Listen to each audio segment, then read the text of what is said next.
ओम श्री गणेशाय में ऊर्जाओं का खेल में आप सबका स्वागत है। नमस्कार।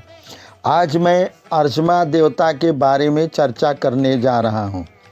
आज का विषय वास्तुमंडल के सेंटर से पूरब के साइड में 6 पद में जो स्थान होता है वह अर्चमा देवता का होता है, और उससे आगे बाहरी की तरफ सूर्य देवता, सत्य देवता, कुलसायुध देवता मतलब कि इंद्र, सूर्य और सत्य, वृषभ आदि जो देवता हैं, इनके क्षेत्रों को ये कवर करते हैं।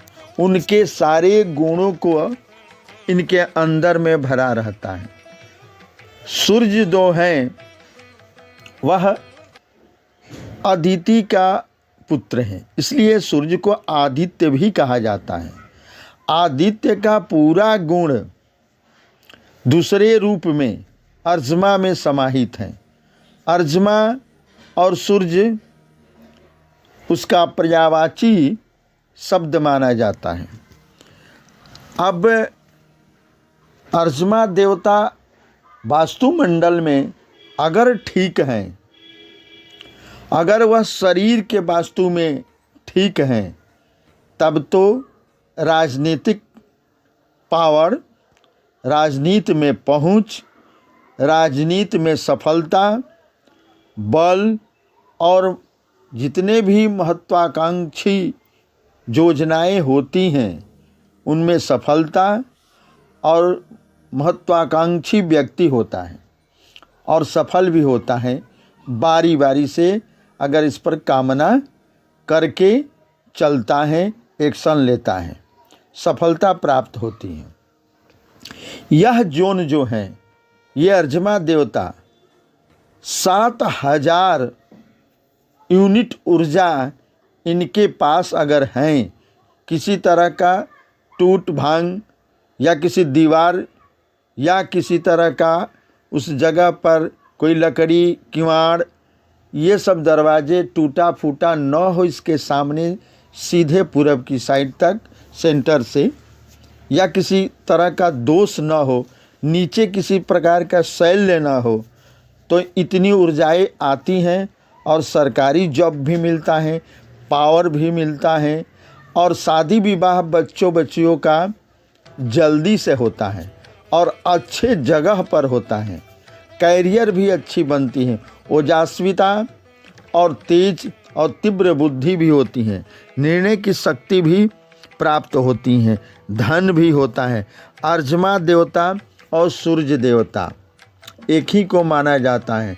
अर्चमा के 4 पत्नी हैं, जैसे सूर्य की 4 पत्नियां हैं। चारों पत्नियां 4 तरह की पावर देती हैं, शक्ति देती हैं।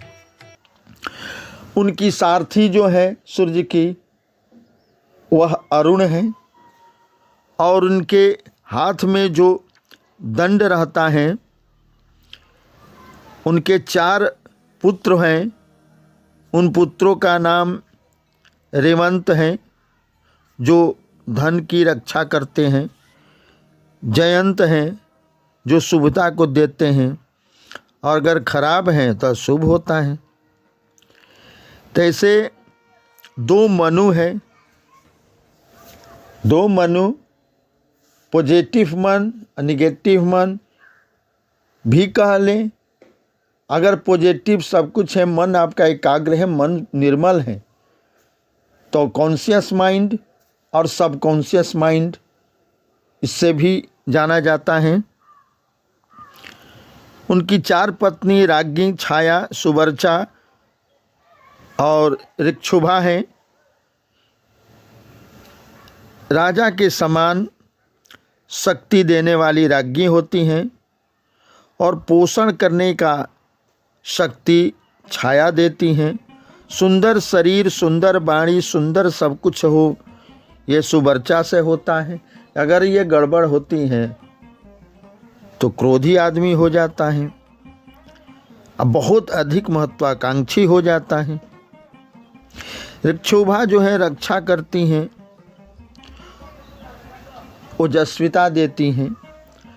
अब मैं बता देना चाहता हूँ कि अर्जमा देवता के, ये तो व्याख्या हुई, अर्जमा देवता अर्थात सूर्य देवता, ये सभी चारों के गुण समाहित इनमें हैं, इसलिए सूर्यवत ही माने इसको।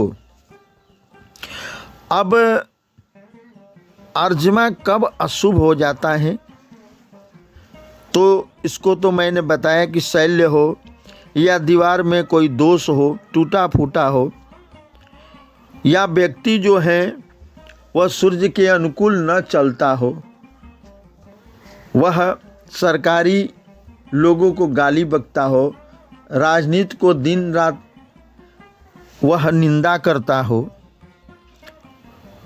वह अपने गुणों को दूसरे की आलोचना में गंवा बैठता हो।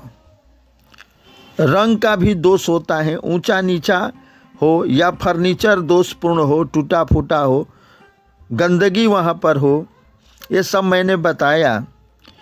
इससे अर्जमा की ऊर्जाएं अवरुद्ध हो जाती हैं और उतनी ऊर्जाएं वह उत्सर्जित नहीं कर पाती हैं, इसलिए उसमें रहने वाले व्यक्तियों को इन चीज़ों से वंचित होना पड़ता है।